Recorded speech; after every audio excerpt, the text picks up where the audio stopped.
نستعينه ونستغفره ونعوذ بالله من شرور أنفسنا ومن سيئات أعمالنا من يهده الله فلا مضل له ومن يضلله فلا هادي له ونشهد أن لا إله إلا الله وحده لا شريك له ونشهد أن سيدنا ومولانا محمدا عبده ورسوله أما بعد فأعوذ بالله من الشيطان الرجيم بسم الله الرحمن الرحيم والذي بعث في الأميين رسولا منهم يتلو عليهم آياته ويزكيهم ويعلمهم الكتاب والحكمة وإن كانوا من قبل لفي ضلال مبين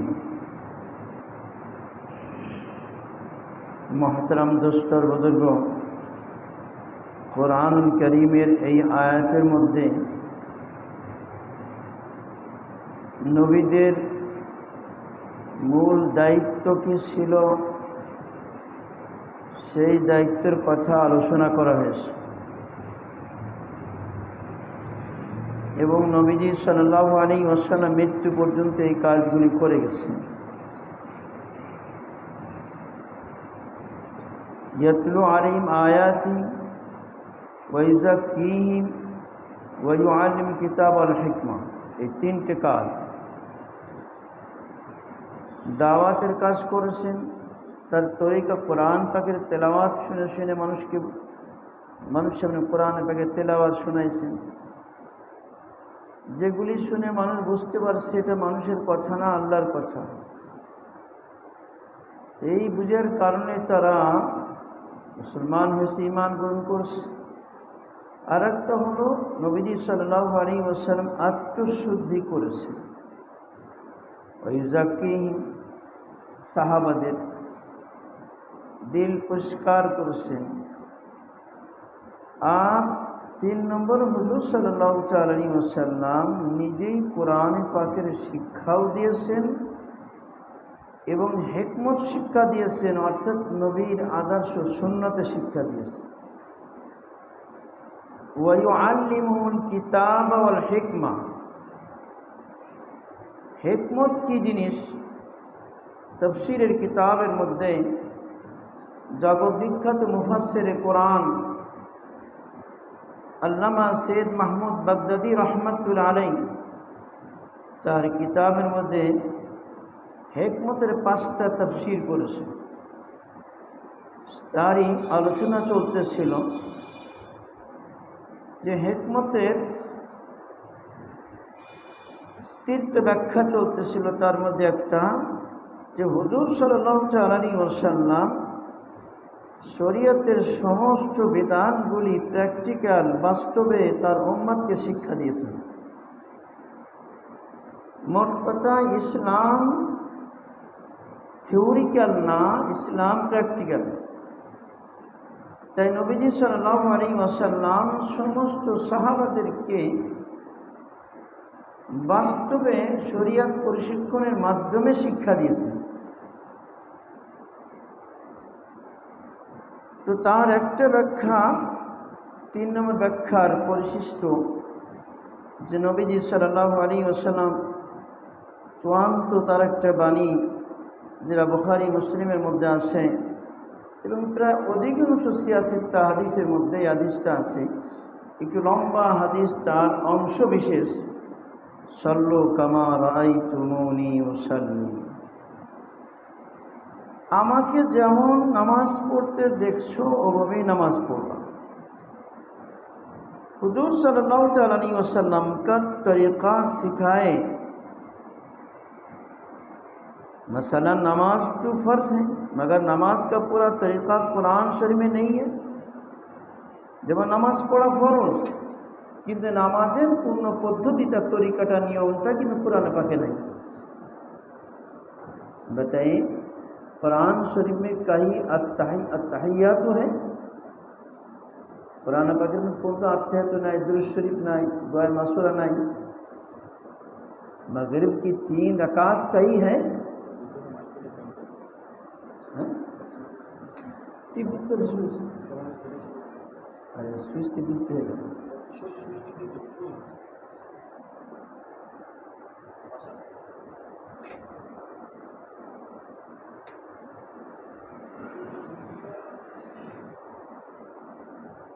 মহাজ্জেন কোথায় একটু সাউন্ডটা কম আসে ওদের।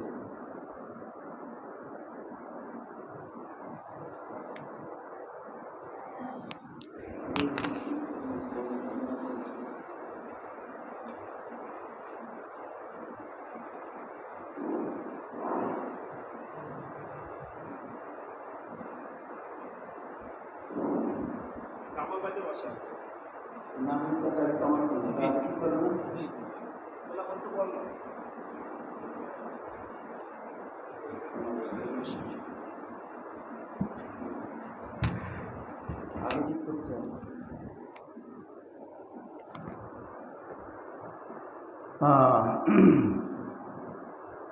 এই কারণে সমস্ত নবী নবী আম্বিয়া যাদের উপর কিতাব নাজিল হয়েছে,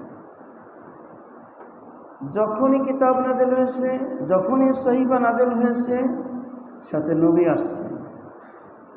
এরকম কোনো দৃষ্টান্ত নজির নাই যে আল্লাহ আসমান থেকে কোরআনে কারীম বা আসমানি কিতাব নাজিল করেছেন, সাথে কোনো নবী দেন নাই, একটাও নেই।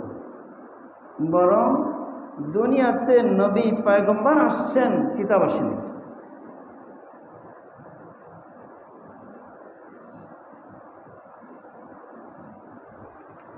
কিতাব আসে নাই, বরং ফেরেশতার মাধ্যমে সেই নবী যা শিক্ষা গ্রহণ করেছেন, কিতাব ছাড়া নবী উম্মতকে শিক্ষা দিয়েছেন। অতএব আসমানি কিতাব বুঝতে গেলে নবী পয়গম্বর ছাড়া বোঝা অসম্ভব। সাহাবারা বুঝতে পারেননি, তার কি দৃষ্টান্ত নমুনা এখানে বলছেন। যেমন আত্মায়াতু পড়া, মাগরিবের 3 রাকাত কোরআন পাকের কোথাও নাই, জোহরের 4 রাকাত এরকম না, ফজরের 2 রাকাত, এরকমভাবে কোন নামাজ কত রাকাতে বিস্তারিত নাই। कुरान पाक तो नमाज पढ़ने का हुक्म देता। कुरान पाक की शुद्ध नमाज पढ़ार आदेश करছে अकीमुस्सला और काऊ मार राकिईन, রুকুকারীদের সাথে রুকু করো। नमाज पढ़ार आदेश कुरान দিয়েছে, लेकिन कैसे पढ़ें, কিভাবে পড়বে, ওটা একটা পদ্ধতি, তরিকা। সেই তরিকা হলো सुन्नत। नबी के तरीके पर जो नमाज अदा होगी वो कबूल होगी।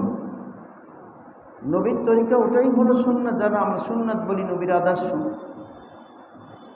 নবী যেভাবে কাজ করেছেন ওইভাবে কাজ করা, নবীর অনুসরণ করা, নবীর তরিকাটাকেই শরীয়তে সুন্নাত বলে। हुजूर सल्लल्लाहु अलैहि वसल्लम ने फरमाया, सल्लू कमा रायतुमूनी उसल्ली, আমাকে যেভাবে নামাজ পড়তে দেখছো ওভাবে নামাজ পড়ো। आए साहबा, नमाज ऐसे पढ़ो जैसे मैं पढ़ता हूँ। सल्लू तुमरा, जे साहबा तुमरा আমি যখন নামাজ পড়ি এরকম নামাজ পড়ো। ऐसे पढ़ो जैसा कि तुम मुझे नमाज पढ़ते हुए देख रहे हो। सल्लू कमा रायतुमूनी उसल्ली, এমনভাবে নামাজ পড়ো যেমন তোমরা আমাকে নামাজ পড়তে দেখতেছো। ये सिर्फ साहबा की आँखों को सब हासिल है। নবীজি কেমন দাঁড়িয়েছেন, কেমন হাত উঠাইছেন, কেমন রুকু করেছেন, সিজদা করেছেন, নামাজের পদ্ধতি, উজুর পদ্ধতি সব তো সাহাবে কেরামই দেখছে। এই দেখার সুযোগ তো সাহাবাদের চোখে ছিল, আমাদের তো না। হুজুর সাল্লাল্লাহু আলাইহি ওয়াসাল্লাম এবং হুজুর সাল্লাল্লাহু আলাইহি ওয়াসাল্লাম যে আমলগুলি যে সচক্ষে সাহাবায়ে কেরাম দেখছেন, তাদের চোখ ধন্য হয়েছে নবীজিকে দেখে। এই মর্যাদা শুধু সাহাবায়ে কেরামের অর্জন ছিল, जिन्होंने नबी सल्लल्लाहु अलैहि वसल्लम को हालत नमाज में पाया है যে সাহাবা ইকরাম নবীজি সাল্লাল্লাহু আলাইহি ওয়াসাল্লামকে নামাজ অবস্থায় পেয়েছেন, নামাজ অবস্থায় দেখছেন। साहबा के अलावा कौन जिसने पैगंबर को नमाज पढ़ते हुए देखा? साहबा ছাড়া কে নবীজিকে নামাজ পড়া অবস্থায় দেখেছে? দেখে নাই। खा इमाम बुखारी रहमतुल्लाह हो या इमाम अबू हनीफा रहमतुल्लाह अलैहि हो, किसी को ये शर्फ हासिल नहीं। तैसे इमाम बुखारी हों, इमाम अबू हनीफा हों, इमाम मालिक, इमाम शाफी, যত তাবি তবে তাবিন সাহাবা ছাড়া যত উলামায়ে কিরাম কেউ তো নবীজি সাল্লাল্লাহু আলাইহি ওয়াসাল্লামকে নামাজ পড়তে দেখে নাই। उन्होंने हुजूर सल्लल्लाहु अलैहि वसल्लम को ये फरमाते हैं सुना। ये साहबा की किस्मत थी, এরা সাহাবা কেরামের ভাগ্য যে তারা হুজুর সাল্লাল্লাহু আলাইহি ওয়াসাল্লামকে নামাজ পড়ে দেখেছেন এবং হুজুর সাল্লাল্লাহু আলাইহি ওয়াসাল্লাম বলেছেন যে আমাকে যেমন নামাজ পড়ে দেখছো এরকম নামাজ পড়ো, এই আদেশটা সাহাবা কেরাম শুনেছেন। যে কারণে সাহাবা কেরাম হুজুর সাল্লাল্লাহু আলাইহি ওয়াসাল্লাম যেমন নামাজ পড়ে দেখছেন ওভাবে নামাজ নকল করেছেন। उसकी सूरत बना लो। नबूवत की नमाज की बातिनी कैफियत तुम्हें कहाँ हासिल हो सकती है? एक तो नमाजेर बाহ্যিক আমার নবীজি যেমন দাঁড়িয়েছেন, আমার নবী যেমন রুকু করেছেন, আমার নবী যেমন সিজদা করেছেন, আমার নবী যেমন বসছেন, এটা জাহির। কিন্তু নবীজি সাল্লাল্লাহু আলাইহি ওয়াসাল্লামের বাতিন, তার দিলের অবস্থা এটা তো কেউ দেখতে পারবে না। তো যদি আমরা নবীজি সাল্লাল্লাহু আলাইহি ওয়াসাল্লামের নামাজের আকৃতিটা আমরা বানিয়ে নিই, দিল কে বানাবে? মাওলা বানাবে। नबूवत की नमाज की बातिनी कैफियत तुम्हें कहाँ हासिल हो सकती है? নবীজির বাতিনি অবস্থা এটা তোমাদের কীভাবে অর্জন হবে? কারণ তিনি ছিলেন নবী, নবীর দিলের হালাত অবস্থা আর আমাদের এটা আসমান জমিন ব্যবধান। मकाम नबूवत से तुम्हारी नमाज कहाँ हो सकती है? নবুয়তের যে মর্যাদা, নবুয়তের যে স্তর, ওই স্তর যে না দিলি অবস্থা এটা আমাদের হতে পারে না। বাস তুমি মেরি নকল করো। তোমরা কি করতে পারো? আমি নবী যেমন নামাজ পড়তে দেখতেছো ওই রকমই করে নাও। দিল, আমার দিলের অবস্থা কীরকম এটা কোনোদিন তোমরা ভাবতে পারবে না, আর তোমাদের দিলের অবস্থা আমার মতো হবেও না। एतटुकानी करे नाओ। जैसे मैं नमाज पढ़ता हूँ, जैसे मैं नमाज में उठता हूँ बैठता हूँ, जैसे रुकू और सिजदा करता हूँ, तुम मेरी क़ियाम क़ुऊद रुकू सुजूद की नकल कर लो। तो आमाके जेमन नमाज पढ़ा, नमाजेर मध्य उठा बसा, रुकू करा, सिजदा करा, आमाके जेमन क़ियाम बसा, रुकू, सिजदा एगुली तोमरा आमाके नकल करो, आमार मतो आकृति बानिये नाओ। तो नकल की बरकत से तुम्हें सब इनाम मिल जाएगा। ये शुद्ध आमार मतो नकल करते पारले एर बरकते नामाजेर जे इनाम ओटा तुम्हें पेये जाबे। तुम्हारी नमाज कबूल हो जाएगी, तुम्हारे नमाज होते ही कबूल हो जाए। सल्लो कमा राई तुमने मुसल्ली, जैसे तो मुझे देखते हो कि मैं नमाज पढ़ता हूँ, तुम उसकी नकल कर लो। तुम्हारा जेमन आमाके देखছো তোমরা এটা नकल करे नाओ, वरना वो दिल कहाँ से पाओगे? जो पैगम्बर के सीने में अन्यथाय वही हृदय की তোমরা পাবা যে হৃদয় নবীজির সিনার মধ্যে রয়েছে। যে দিল নবীজির মধ্যে রয়েছে ওই দিল তো কারোর মধ্যে নাই। নবীজির দিলের মধ্যে যে অবস্থা ওটা কারোর হবে না। তবে ওই নকল করলে ওর ওসিলে আল্লাহ পাক কিছু তো দেবেন। वो मकाम नबूवत कहाँ से पाओगे? लिहाजा तुम्हारा काम नकल से बनेगा और तुम्हारे काजटा नकल द्वारा होबे। लेकिन हादीसे पाकेर मध्य आछे इबकू फाइन लम तबकू फतबाकू, कांदो कांदो, यदि कांदा ना आसे एते कांदार बांधो, तबुओ आल्लाह कबूल करे नेবেন। मोहतरम दोस्तर बुजुर्ग হাকিমুল উম্মাত থানভী রাহমাতুল্লাহ উল্লেখ করেন, এটা উপমা দেন কামালাতে আশরাফিয়ার মধ্যে আছে যে একজন ব্যক্তি তার ক্ষমতা আছে কতটুকানি, যে তার চোখ দেখতেছে, তার ব্রেন বুঝতেছে, তার হাত পা ঠিক আছে, তার যতটুকু ক্ষমতা আছে ওই অনুযায়ী সে পরিপূর্ণ সুন্নাত তরিকায় হাত উঠানো, কিয়াম, সিজদা, রুকু, বসা, সালাম ফেরানো সবগুলি হুজুর সাল্লাল্লাহু তাআলা আলাইহি ওয়াসাল্লামের তরিকা যা হাদিসে পাকে ওলামায়ে কেরাম শুনছেন ওই অনুযায়ী সে সাধ্য মতো যতটুকু তার ক্ষমতা আছে আদায় করতেছে। দিল তো তার কাছে নেই, দিল তো আল্লাহর হাতে। এখন সে আপ্রাণ চেষ্টা করতেছে নামাজের মধ্যে দিল হাজির থাকে, নামাজের মধ্যে দিল হাজির থাকে না। একবার দোকানে চলে যায়, একবার বাড়ি চলে যায়, একবার কোথায় চলে যায়, একবার খেয়ালই থাকে না কী পড়ছি, তাও খেয়াল থাকে না, এরকম হয়ে যায়। এক জায়গায় হাকিমুল থানি বলতেছেন এটা দুই রকম, এই যে আমার দিল হাজির থাকে বা চলে যায়, বিভিন্ন জায়গায় চলে যায়। একটা হলো আমার ইচ্ছা মতো করতেছে এটা, আর একটা আমার ইচ্ছা মতো না, আমার ইচ্ছা বেঁধে দিল চলে যাইতেছে। যদি অনিচ্ছাকৃত যায় তাহলে এতে তোমার নামাজের কোনো সওয়াবের ঘাটতি হবে না, নামাজের মর্যাদার মধ্যে কোনো ঘাটতি হবে না, অর্থাৎ এনে টেনশন করবে না, যেহেতু এটা দিল তোমার হাতে আল্লাহ, তোমার ক্ষমতা ছিল। তবে শামসুল হক ফরিদপুরি রহমতুল্লাহ বলেন নামাজে যখন দাঁড়াবা ওই সময় নামাজে তোমার দিল হাজির আছে না, যে নামাজ দাঁড়াইছে আল্লাহ তোমার জন্য নামাজ পড়তেছে, মনে করে আল্লাহ যে তুমি যে নামাজ কবুল করো ওই নামাজ পড়া তৌফিক দাও। নামাজের নিয়তের আগে একটু মনে যে হাজির করে নেয় আল্লাহ তুমি তো আমার ওইরকম নামাজ পড়ার তৌফিক দাও যে নামাজ তোমার কাছে বড় প্রিয়। ওইটা মনে যে ওই নামাজের শুরুতে দিল হাজির থাকে। এরপর নিয়ত হাত বাঁধলেন, পড়াশোনা করতে নামাজে মানে যা যা করার দরকার সব আদায় করলেন, দেখা যায় দিল চলে গেছে দোকানে অনিচ্ছা, কয় রাকাতে তাও খেললেন। হ্যাঁ, তো আবার যখন নাকি আত্মায়াতে পড়ে দুরূদ শরীফ পড়ে যখন দোয়া মাসুরা পড়তেছেন সর্বশেষ, আল্লাহুম্মা ইন্নী যালামতু নাফসি, আল্লাহ আমি আমার উপরে জুলমান কাসিরা সীমাহীন জুলুম করেছি, অনেক জুলুম করেছি আমার উপর, আমি নিজেই আমার নিজের পর জুলুম করেছি। আল্লাহুম্মা হে আল্লাহ ইন্নী যালামতু নাফসি জুলমান কাসিরা, আমি নিশ্চয়ই আমার উপরে অনেক জুলুম করেছি। ওয়ালা ইয়াগফিরুয যুনুবা ইল্লা আনতা, আর এদিক তুমি ছাড়া গুনাহ মাফ করার দ্বিতীয় কেউ নেই। ওয়ালা ইয়াগফিরুয যুনুবা ইল্লা আনতা হচ্ছে ফাগফিরলি মাগফিরাতাম মিন ইনদিক, না তোমার স্পেশাল, তোমার কাছে তোমার থেকে আমাকে মাফ করে দাও, এটা তোমার পক্ষ থেকে আমাকে মাফ করাও। মিন ইনদিক, খাস করে মাওলা তুমি আমাকে মাফ করে দাও।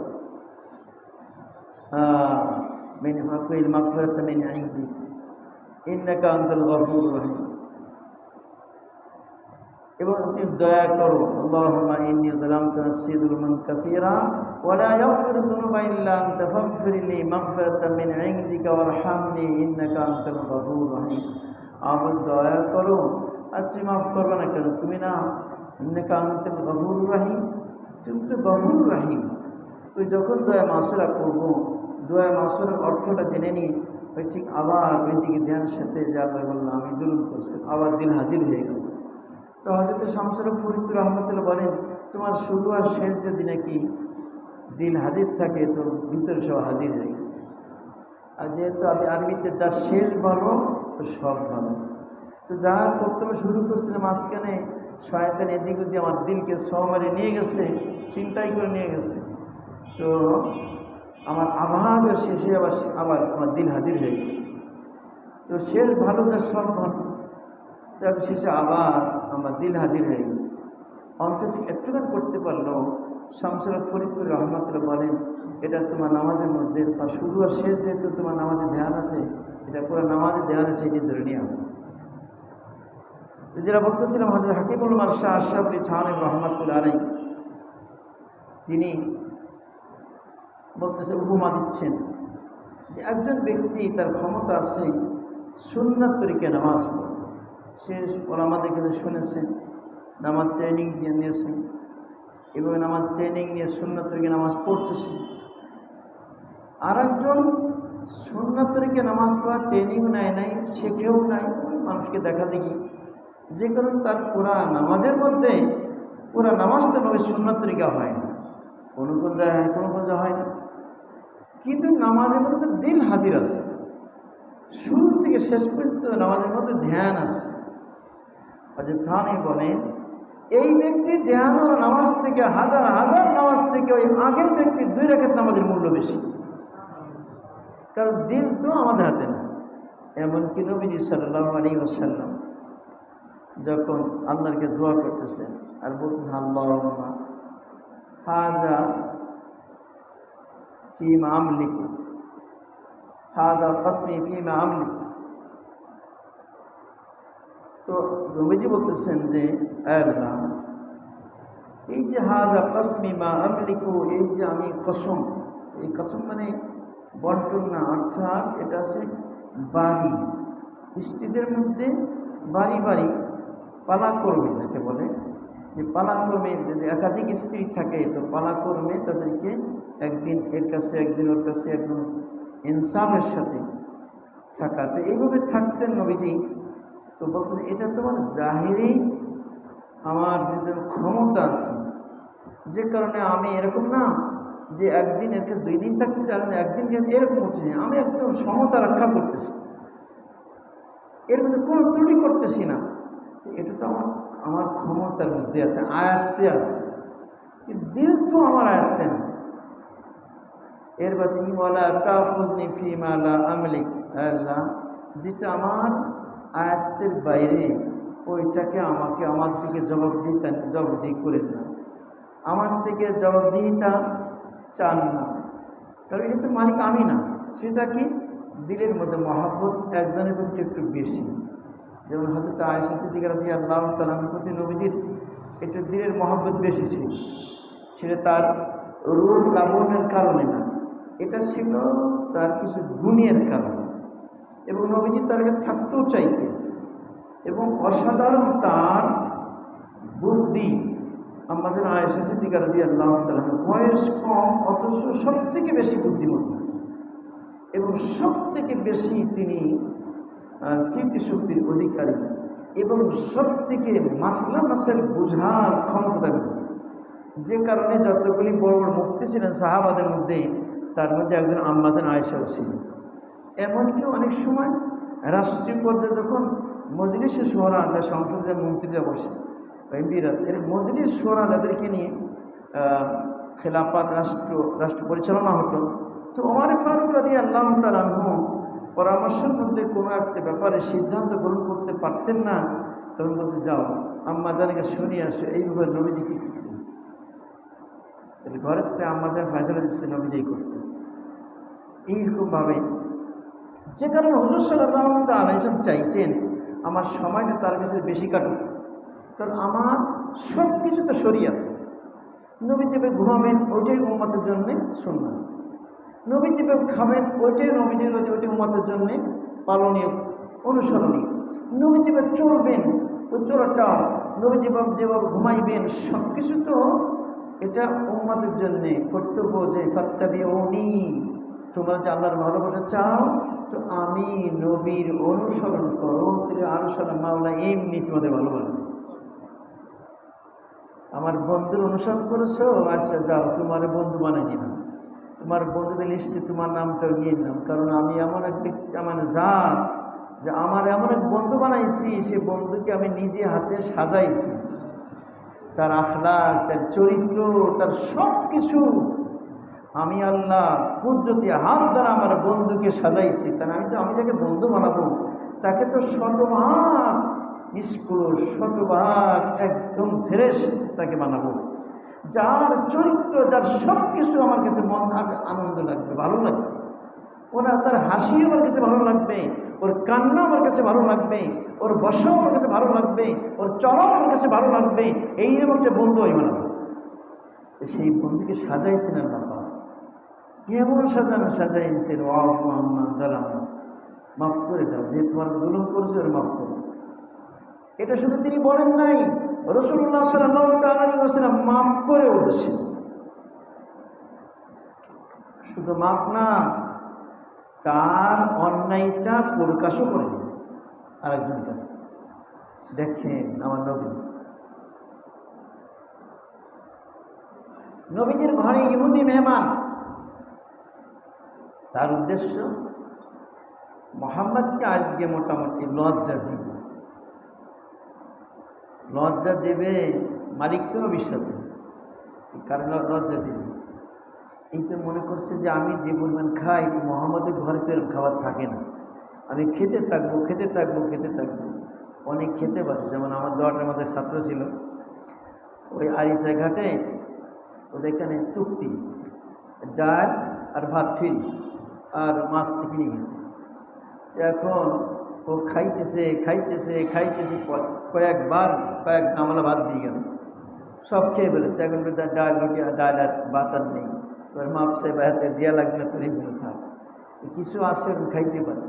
তো মনে করছে যে নবীজি আজ মোহাম্মদের ঘরে কী বা আসছে, আজ সব শেষ করে বলে আরও নিয়ে আসে, আনতে পারবে না তো লজ্জায় পড়ে যাবে। তো এরকম শুরু করেছে, কিন্তু হুজুর সাল্লাল্লাহু আলাইহি ওয়াসাল্লাম যা দিয়েছেন তাই খেয়ে উঠতে পারে না। তো খেয়েছে মেহমান বাড়িতে আসে, নবীজি চলে গেছেন ভিতরে।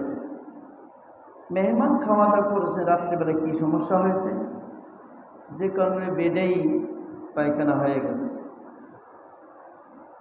এখন লজ্জায় কি বলে, তাড়াতাড়ি চলে গেছে, ফজর নামাজের সময় তাড়াতাড়ি চলে গেছে।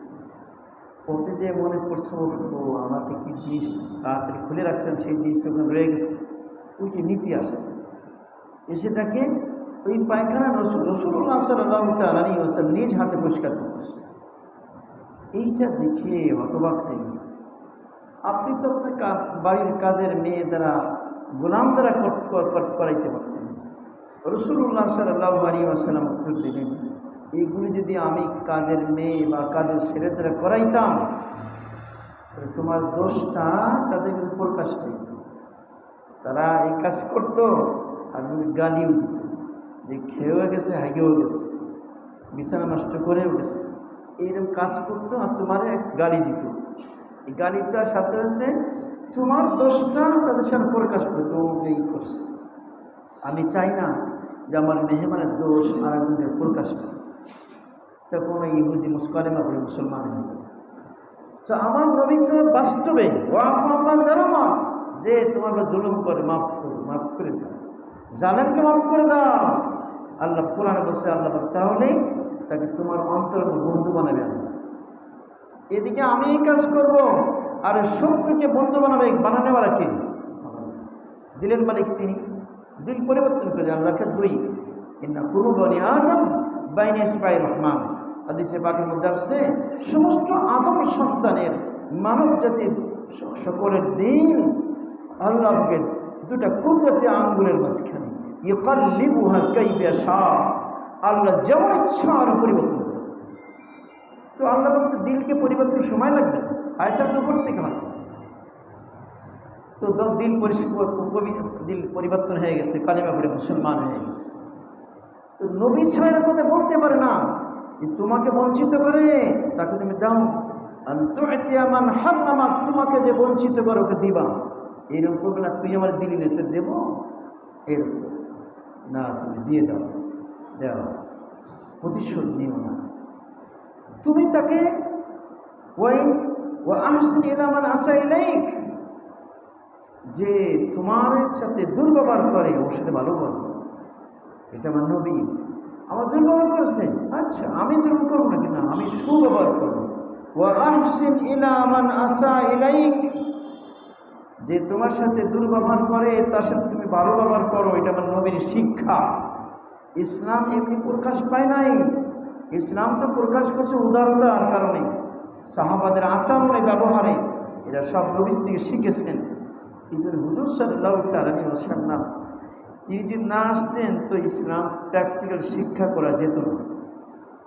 তো রাসূল পাক সাল্লাল্লাহু আলাইহি ওয়াসাল্লাম তার সুন্নত বলা চলবে, কারণ আল্লাহ পাক নবীজিকে যত রকম চরিত্র, সুন্দর চরিত্র, উত্তম চরিত্র, ভালো চরিত্র, চরিত্রের সর্বোচ্চ পর্যায়ের চরিত্র, এটা আল্লাহ পাক নবীজিকে দিয়ে দিয়েছেন এবং বলছেন ওয়া ইন্নাকা লাআলা খুলুকিন আযীম, আমার হাবিব বন্ধু আপনি মহান চরিত্রের অধিকারী। আল্লাহ বানাইছেন এরকম। তো বানাবে না কেন? আমি যাকে বন্ধু বানাবো, আমি তো আমার মতন বানাইনি। এই হুজুর সাল্লাল্লাহু আলাইহি ওয়াসাল্লামকে আল্লাহ বন্ধু বানাইছে, হাবিবুল্লাহ, যাকে উপাধি আল্লাহ দিয়েছে রাহমাতুল আলামিন, ওয়া মা আরসালনাকা ইল্লা রাহমাতুল আলামিন। সেই নবীর সব কিছু তো আমাদের আল্লাহ পাক তো আমাদের শিখাবেন না, নবীকে বানায় বলবে যে নবী যেভাবে চলো চলো, ওইটি আমার পছন্দ। তো সারা মানুষ জগতের মানুষ একটা পছন্দ, আমার আরশের মাওলা একটা পছন্দ, আমার আরশের মাওলার পছন্দ হলো আমার নবীজির তরিকা। তিনি যেমন বসবেন আল্লাহর কাছে পছন্দ, তিনি যেমন হাঁটবেন ওটা আল্লাহর কাছে পছন্দ, তিনি যেমন ঘুমাইবেন ওটা আল্লাহর কাছে পছন্দ, তিনি যেভাবে হাসবেন ওটাও আল্লাহর কাছে পছন্দ। হুজুর সাল্লাল্লাহু আলাইহি ওয়াসাল্লাম প্রত্যেকটি কাজ একেবারে স্বাস্থ্যসম্মত, প্রত্যেকটি কাজ স্বাস্থ্যসম্মত।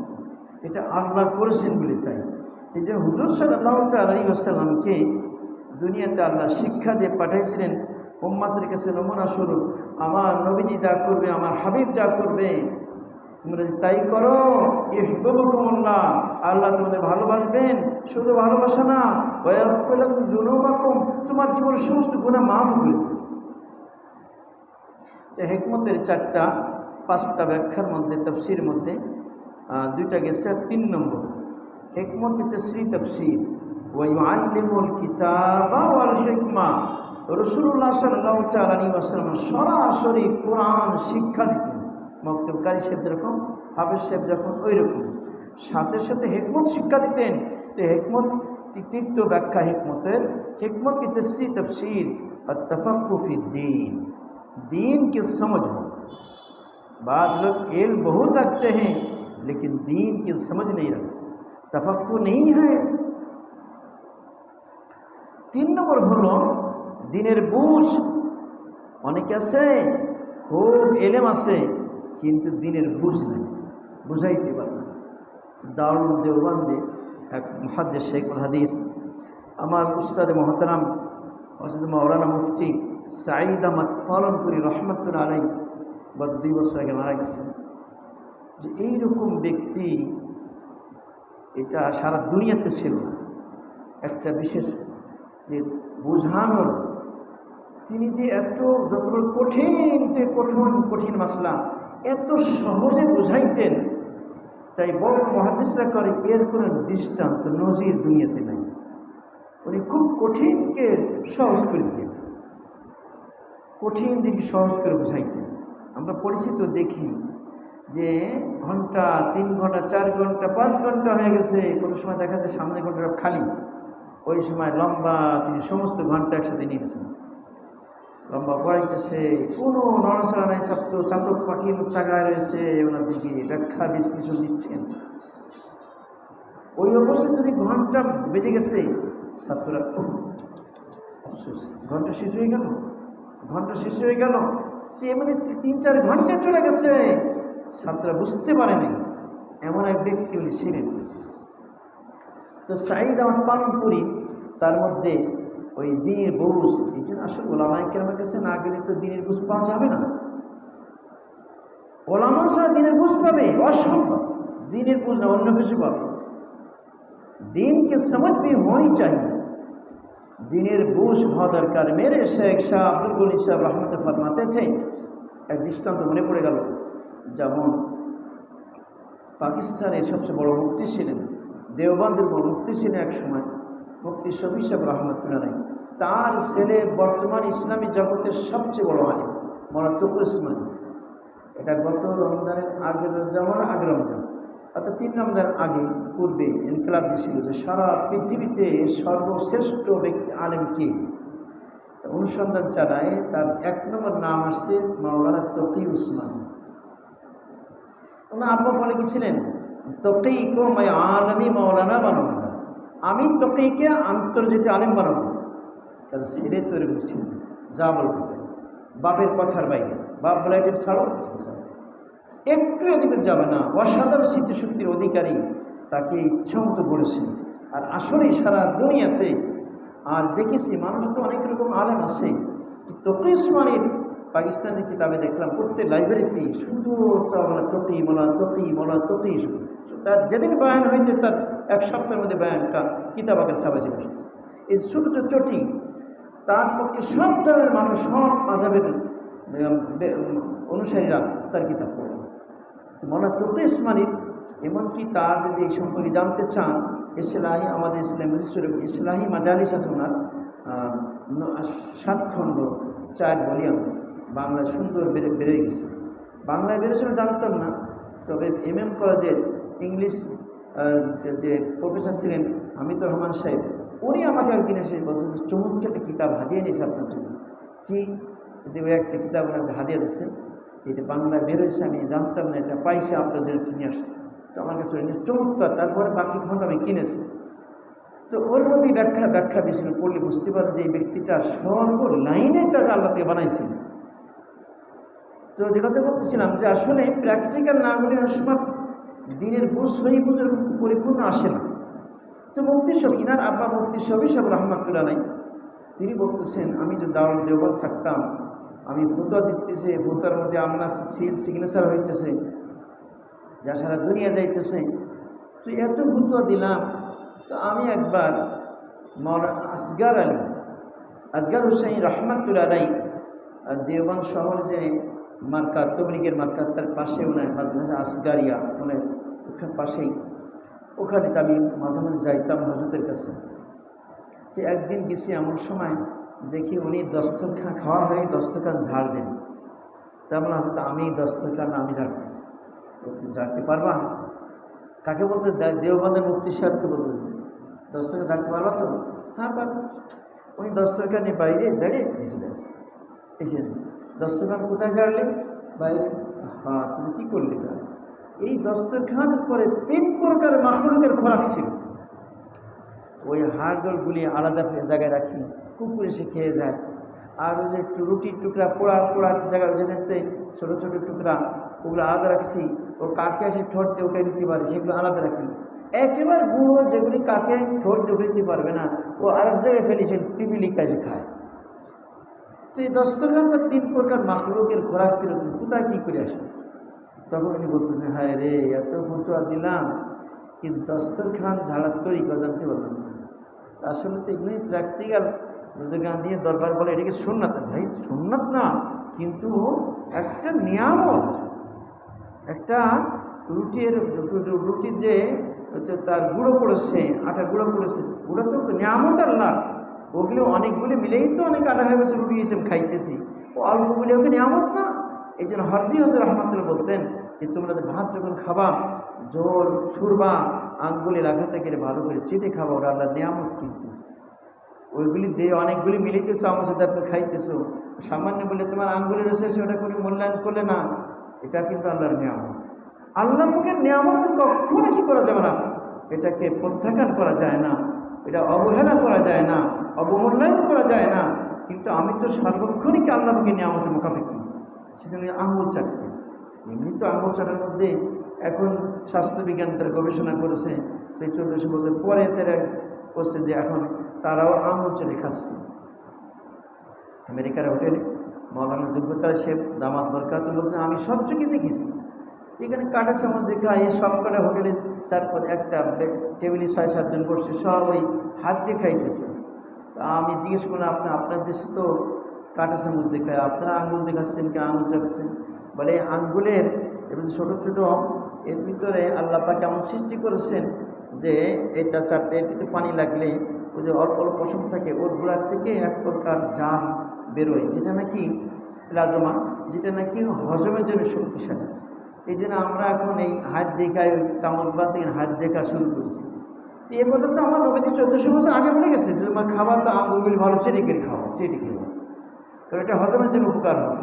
যত বেশি চাবাবেন, চাবায় বেশি চাবাবেন, তো চাবানোর সাথে সাথে কিন্তু ওই জিহ্বার ভিতরে লালা বেরোতে থাকে। এগুলো কিসের জন্য? হজমের জন্যে। ডাক্তার বলে ভালো করে খাবার চাওয়াই খাইব, ডাক্তার বলতেছে, আর আমার নবী 1400 বছর আগে বলে গেছে। এরকম প্রত্যেকটি ব্যাপারে তারা গবেষণা করতেছে, মেডিকেল সায়েন্স, কিন্তু দেখা যাইতেছে যে তারা গবেষণা করতে করতে সর্বোচ্চ যেখানে যাইতেছে, আমার নবী 1400 বছর আগে সে বলে গেছে।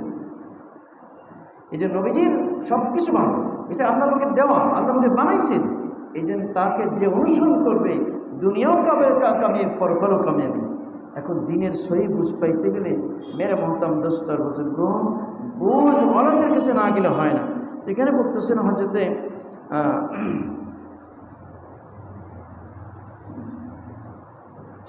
शाह अब्दुल गनी साहब रहमत फरमाते थे हमारे दादा हजरत कि 1 मन इल्म के लिए 10 मन अकुल चाहिए।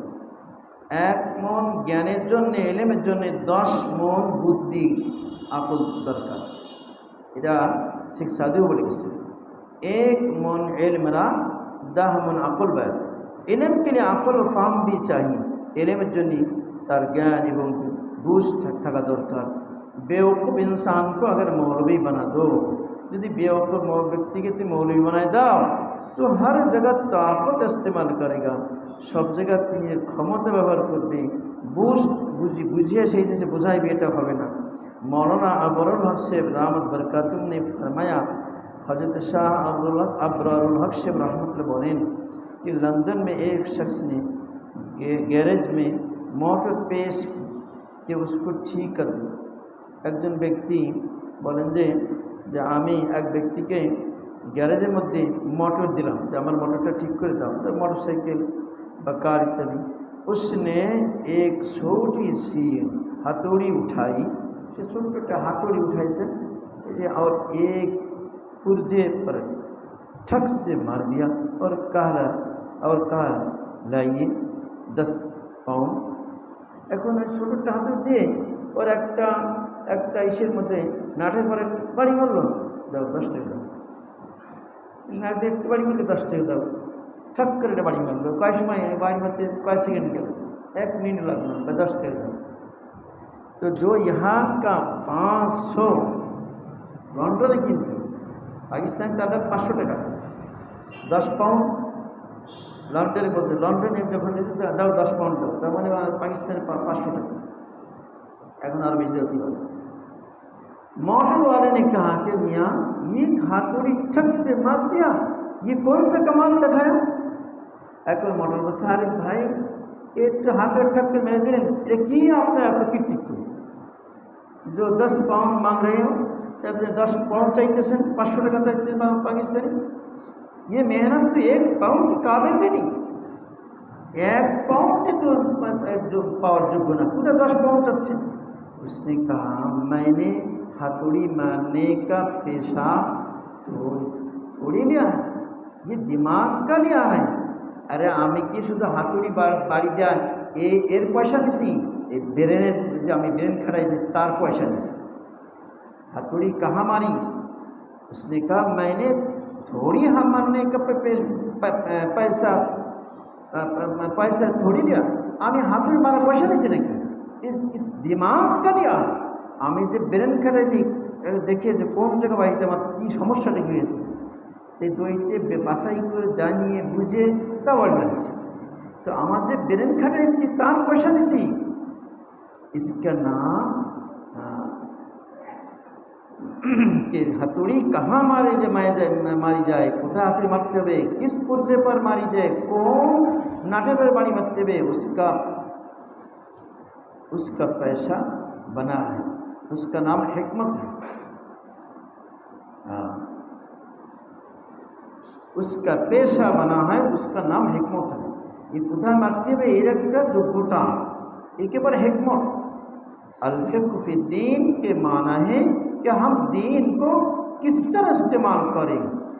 तफ़क्कुह फ़ी दीन, दीनेर बुझ মানে কি, আমরা দিনটাকে কেমনভাবে ব্যবহার করব। কারণ যেমন একজন ব্যক্তি জিজ্ঞেস করে তো কী হয়, যে আমার মামা হয়, তার মামা বলি তো চকলেট পাওয়া যায়। আজ যে হুজুর আমার বাপের শালা, অর্থতে একই শব্দ পার্থক্য, যে বাপের শালা বা শালা বললি তুই, তখন তো চকলেট দেবে না, হয়তো একটু গালি দেবে না, একটা চলবে। যদি আমার মামা তাহলে চকলেট পায় 5 যোগ্য। মামার যে অর্থ বাপের শালা একই অর্থ, শব্দ পার্থক্য। কিন্তু কোন জায়গায় কোনটা ব্যবহার করতে হবে এইটা বলে হিকমত।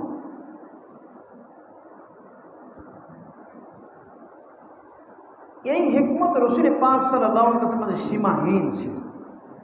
যে একজন ব্যক্তি আসছে, মুসলমান কালিমা পড়ো, বলি আর শুনুন আমি পড়তে পারি, আপনাতে ইমানের পরে বায়াত হতে পারি, তবে আমার একটা দাবি হলো আমি জিনা করার অনুমতি দিতে হবে।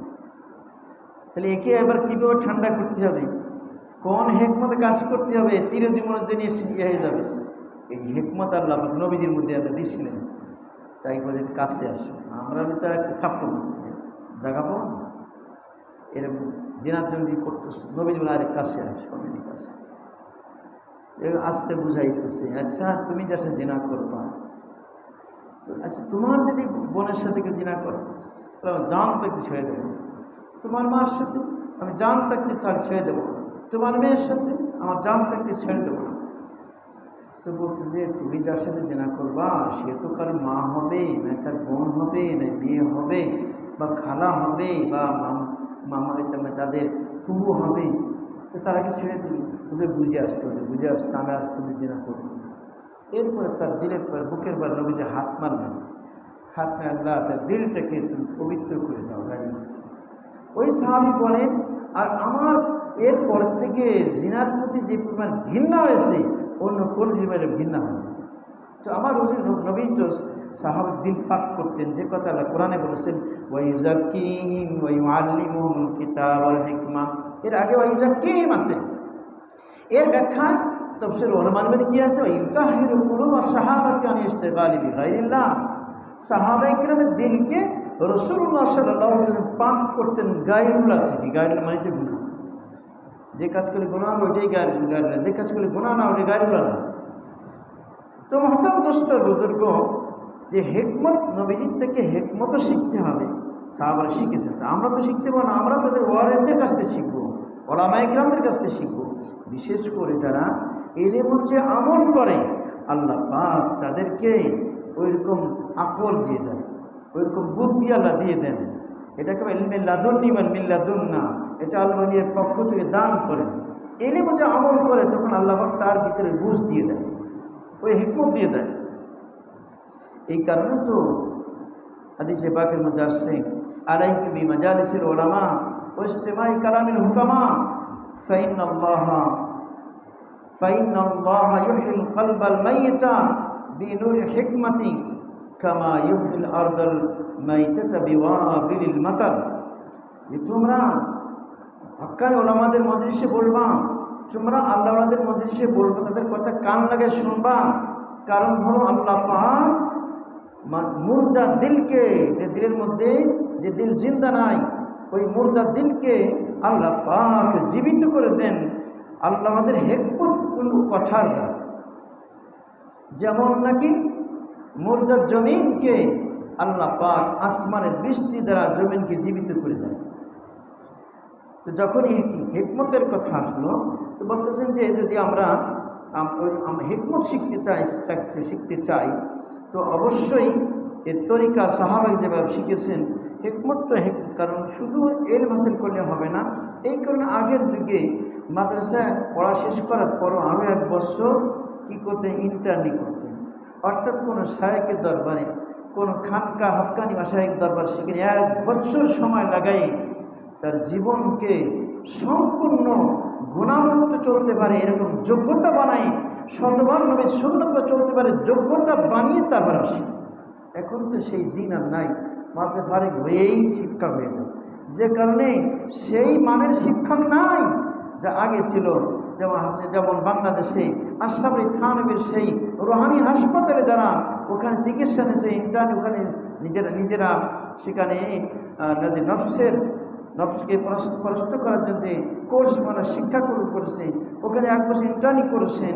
তারা দেখেন বাংলাদেশের হাটাদি মাদের প্রতিষ্ঠাতা, হাটাদি মাদের প্রথম প্রিন্সিপাল মহতামিম, তার কাছে পীর সাহেব, আমার আথারি সাহেব, হাবিজুর রহমতুল্লাহ, শামসুল ফরিদপুর রহমতুল্লাহ, পীরজুর রহমতুল্লাহ, এই যে বাংলাদেশে দেখেন সবকটা এক একটা নক্ষত্র, তাদের জানায় বাংলাদেশে আল্লাহ পাক কীভাবে ইসলামের কাজ দিয়েছে। শুধু বাংলাদেশে না, হিন্দুস্তান তাই। দারুল দেওবন্দের আশরাফ আলী থানভীর তারই সংস্রবে থেকে, তারই সান্নিধ্য থেকে কারি তৈয়ব সাহেব রহমতুল্লাহ এমন যোগ্যতার অধিকারী হয়েছেন যিনি 57 বছর প্রিন্সিপাল ছিলেন। এবং পাকিস্তানের মুফতি শফি সাহেব রহমতুল্লাহ আলাই, সুলাইমান নদী রহমতুল্লাহ আলাই, আব্দুল গনি ফুলপুর রহমতুল্লাহ আলাই, তারপরে আব্দুর রহমান কেমেরপুরি রহমতুল্লাহ আলাই, তারপরে শাহ আবরুল সাহেব রহমতুল্লাহ আলাই, এরকম যেগুলি নক্ষত্র সারা দুনিয়াকে চমকাইছেন। তো ওইরকম যে নবীজির সোহবত থেকে তাদের জীবনকে ধন্য করেছে, এখন ওইরকম হইতেছে না। এটা সবচেয়ে বড় অভাব, এটা একটা মানে সবচেয়ে বড় একটা ইসলামের ক্ষতি, যে ক্ষতিকে সামাল দেওয়ার আর কোনো ব্যবস্থা নাই। সেই রকম রুহানি হাসপাতাল নাই, সেখানে ইন্টার্নি করে তারা যে নিজেদের ইমাম আবু হানিফা 2 সাল তার শায়েখে দরবার করাইছেন। আর এই সম্পর্কে তার বক্তব্য তার ব্যক্ত করেছে কথাটা, লাউলা সানাতান লাহালাকা নোমান, যদি 2টি বছর আমার শায়েখে দরবারে আমি না কাটাইতাম তো আমার মতো নোমান হালাক হয়ে যেত। ইমামে আবু হানিফা নাম তো নোমান বিন সাবিত, আবু হানিফাদের লকব, উপাধি, উপনাম, কিন্তু আসল তো নাম তার ওই নোমান বিন সাবিত। তাই বলতেছেন যদি 2 বছর শায়েখে দরবারে না কাটাইতাম তো নোমান হালাক হয়ে যাইত। এটা ইমামে আবু হানিফা বলতেছেন। তো ইমামে আবু হানিফা আর ইমামে মালিক দুইজনকে একই শায়েখে এসে আলাদা করছে। এই তফসির রহমানই আসছে, তাও তিনি তার শায়েখের দরবারে। এই জন্য মহাতাম দোস্তার বুজুর্গ হেকমত, এলিমের পাশাপাশি হেকমত, এগুলি বুজুর্গ দিনে দরবারে গেলে যারা প্রকৃতি এলিম যে আমল করে তাদের মধ্যে হেকমত থাকে। তো শাহ আব্দুল গনি ফুলপুরি रहमतुल्लाह अलैह, मेरे शेख शाह अब्दुल गनी साहब से एक बेदाती मुरीद हुआ रामपुर में। तो एक बार शाह अब्दुल गनी फुरी रहमत आते एक बेदाती से मुरीद हुई, उसने पूछा कि मैं अहदनामा, दुरूद ताज, दुरूद लखी ये सब पढ़ता हूँ, लेकिन আমার দেশে কিন্তু আছে অজায়ব না পাওয়া যায়, কিন্তু ওই পড়ে ওজিব আদায় করে। তো আহাদনামা আছে, दुरूद ताज, दुरूद लाखी, दुरूद हजारी, आरो कत दुरूद আছে এর মধ্যে আছে, মানে এগুলো আমি পড়ি। हजरत ने उससे पूछा कि कितनी देर तक पढ़ते हो, या तो दुरूद कत समय पढ़ो? कहा कि 25 मिनट 25 मिनट। हजरत ने फरमाया कि हुजूर सल्लल्लाहु अलैहि वसल्लम का बनाया हुआ दुरूद ज़्यादा बेहतर है क्या उलमा का? अच्छा बोलो, যে দুরুদ আমার নবীজি বানাইছেন সেই দুরুদ বেশি ভালো না আলেমরা যেটা বানাইছে ওইটি ভালো? उसने कहा कि उलमा को तो गुलाम है हुजूर सल्लल्लाहु अलैहि वसल्लम के, बोले गुलाम है क्या? तो नबीजी गुलाम, हुजूर सल्लल्लाहु अलैहि वसल्लम तो हमारे आका हैं, रसूलुल्लाह सल्लल्लाहु अलैहि वसल्लम हमारे आका, हमारे सरदार। फरमाए अत्तहियात के बाद जो दुरूद शरीफ है ये हुजूर सल्लल्लाहु अलैहि वसल्लम का अता फरमुदा है। अत्तहियात पर दुरूद এটা নবীজি দান করা, लिहाजा तुम इस दुरूद को 25 मिनट पढ़ लिया करो, अतः वही दुरूद तुम्हें 25 मिस करो। इस बहाना से इस्लाह फरमा दी। अगर कह देते कि ये सब हराम है नाजायज, यदि बोलते भाई এটা নাজায়েজ ছেড়ে দাও, তাহলে ও ছাড়তে না, এতদিন পড়া অভ্যাস, তাহলে ওই জায়গায় তুমি এই দুরুদটা পড়ো। তুমি তো এক জায়গায় বসে ওই দুরুদ 25 মিনিট পড়ো, আচ্ছা ওর জায়গাটা এই নবীজির দুরুদটা পড়ে তো। এতদিন নবীজির গোলামদের দুরুদ পড়তে, এখন নবীজির সরাসরি নবীজির দুরুদটা একটু পড়ো। যখনই বলেছি তো ও ফৌরন कहता कि यदि बोलते हराम, उफ तौबा तौबा मौलाना हमें क्या पता था कि तुम क्या हो? बोले मौलाना हम जानते তুমি কি, কোথাও আমি এতদিন পড়তে হারাম করতেছি। लेकिन अल्लाह ताला अल्लाह वालों को हिकमत देता है, अल्लाह ताला আল্লাহ হিকমত দান করেন, যে কারণে তারা হিকমত সে বুঝায় দেয়, বুঝে যায় এটা দারুণ উপকার হয়, ওইটা অতি কম সময়ের মধ্যে সে আল্লাহ পর্যন্ত পৌঁছে যায়। আল্লাহ আমাদের সকলকে ইলম হিকমতের নূরে নূরানিত তৌফিক নসিব করুন।